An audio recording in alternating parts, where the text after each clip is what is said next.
Hi guys, today I'm going to be showing you how to do the herringbone half double crochet. I've got two samples worked up here. This one worked flat and then this one worked in the round, just so you can get an idea of what this stitch looks like. So to get started, I've done a few rows already and I'm using Shine worsted weight from We Crochet and a 4mm hook. So to start this stitch, we're going to yarn over as you would with a normal half double crochet. We're going to insert the hook into the next stitch, yarn over and pull up a loop. Now this is where it changes from a standard half double crochet. We're going to pull this loop under the second loop, just like that, and then we're going to yarn over and pull through the two loops left on the hook. So I'm going to show you that again.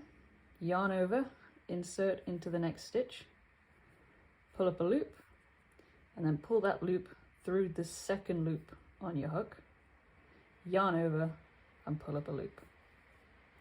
So it's a really easy stitch, just a slight variation on the standard half double crochet.